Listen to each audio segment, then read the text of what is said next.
good friend Joshua Moore, executive chef and managing partner at Volare Italian Restaurant there in Louisville, one of our favorite places to go in Louisville. How's everything going for you, Josh? Going great, going great. Just like everyone, eager for some normalcy, but everything's going okay. Excellent. Well, from what I understand, you are going to be opening up this Friday in Louisville. Yes, we are going to open this Friday. The capacity guidelines are 33%. So we're going to open up with 33% capacity. We're going to continue to do the curbside and carry out. We picked up with that, day one, as soon as we had to shut down, and it's gone pretty well. We've got a good system in place now. Our guests are enjoying the fact they can just pull right up the front door. We run the food out. We've been doing 4 to 8 o'clock with that, so we will continue that and open for regular dine-in service. A couple things we're going to do a little different reopening just with the guidelines. We're going to do seatings, so like 4:30, 6:30, 8:30. Just that way we can try to, control and make sure it will make sense for us as a business, but also keep the seating to the minimum number. Right. So the 33%, a lot of states are doing 25 at first, 50%. The 33% is one of those numbers. Maybe there are other states doing 33%, but how does that help the restaurant, and what are your thoughts? I think a big part of the 33%, everyone was hoping for 50, and a lot of states have started at 25, and I think it was kind of a round. Kentucky's done such a great job with the numbers.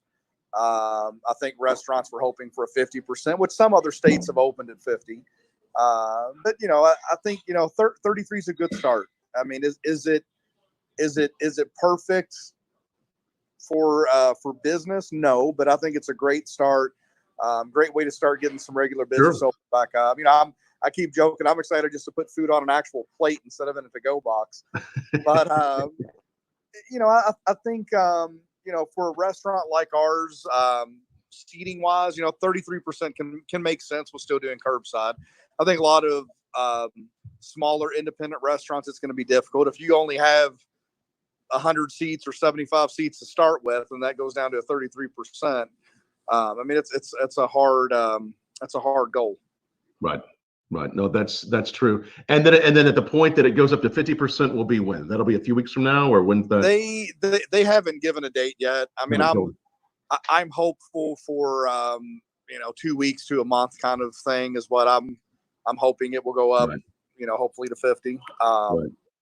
But we'll just play it by ear and see. And we're doing some things with seating, of course. We have our little side patio, so we'll seat out there, and then we have another patio area that we didn't typically seat at, so we're putting some tables out there. Just installed some ceiling fans out there and things like that. We're some places are going to put up tents. Mm-hmm. And we thought about it and looked at the option, but we don't want to change we always say the Volare experience, the dining experience here, and we don't want to take away from that too much just to try to get more seats in. Right. So we feel like if we can just focus on that 33% number, focus on the turns, doing 3 seatings, we can make this work.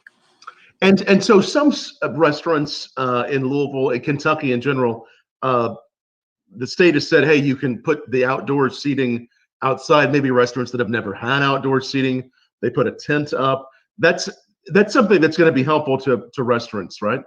Absolutely. I think it's a great step to trying to help the restaurants. If we didn't have the amount of seating capability that we do, we would probably look at something like that. But I think with us having a large enough floor plan, I think the 33% can make sense. Right. I think the state's done a lot of things to try to help in such a difficult time. The outdoor seating, the alcohol sales, being able to sell, bottles and to-go beverages and all of that. Mm-hmm. I mean, I think all of those things that they've done have helped. And is that something that you see, the to-go bottles, the to-go cocktails? Do you think that's going to stay on the books? Is there any thoughts you have on that? I don't know. I think at least for now it will. I Right. don't know long term, but I think for at least the immediate future of still dealing with all of this, I think it'll be there. Right. And of course, we all know that you were on this. It was this past season of Chopped, right? Yes. This past season, you were on Chopped. You did a great job, and in many ways, did you feel like the restaurant industry was kind of handed this basket of variables they had never been before? And did it kind of feel like Chopped all over again when COVID started? Worse than Chop, but Yeah, I was about to say it's worse, but I mean, did you kind of have that feeling of what do we do now? I mean, what were the feelings you had when this first started? Yeah, I mean it definitely, I mean, just surreal. The first few days in here with just our management team, because we laid off all of our hourly employees, Right. but we had 6 managers in here, just all of us working 7 days a week, and trying to keep this carry out thing going. And I mean, it's been a surreal experience, a humbling experience.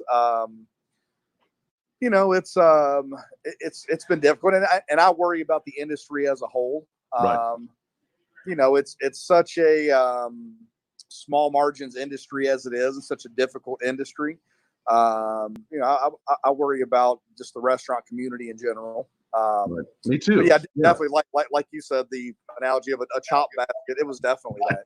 We're handed scenarios we've never dealt with, and once we started getting into issues lately about supply issues, and you can't get beef, you can't get to go boxes. We've had challenges with that as well, and I think that will get better very quickly. I think as soon as all these factories get ramped back up, and meat processing plants and all that, I think we'll be okay on that. But it's definitely throwing a lot of new challenges.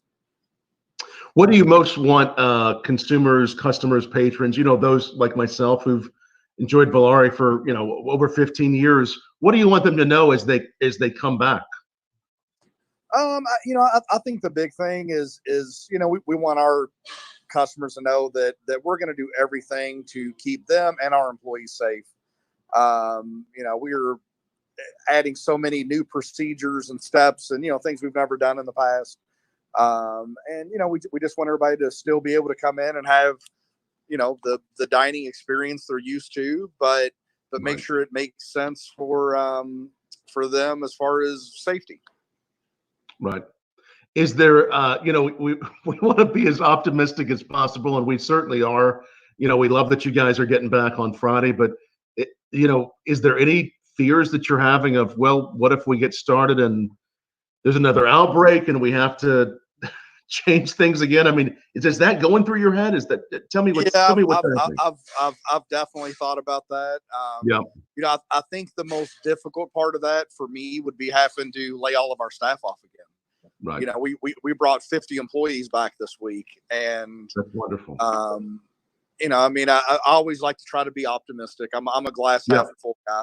I'm hoping everything we did early on, flattening the curve, helping everything, hopefully the warmer weather, all these things will play into everything opening and being okay. But yeah, it's definitely, one of those thoughts that you have and you think about. Right. Well, I agree with you, Chef Josh. Let's hope for the best and hope it continues to be good. It sounds like a lot of restaurants reopening this week. Some are probably going to be in Louisville waiting a week or two, but most of them, or it sounds like a lot of the ones that we've loved for so long, or at least in the next few weeks, we're going to be seeing that happen. I think so. I know some places have said they're going to wait till 1st of June or second week of June, try to get a few more weeks. And I know some places are going to just keep doing the curbside and not even reopen dining rooms until maybe we get to a 50% level. And the difficulty for the restaurants to open right now at 33% is the staff. You have to bring back so much staff to operate a dining room versus the curbside. So it's not even about the revenue; it's about having to bring all the staff back. Makes sense.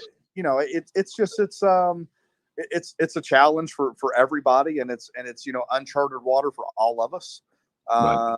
And I think like I was saying, just everybody reopens smart and really works hard to try to keep the guidelines where they should be. I think we'll be okay.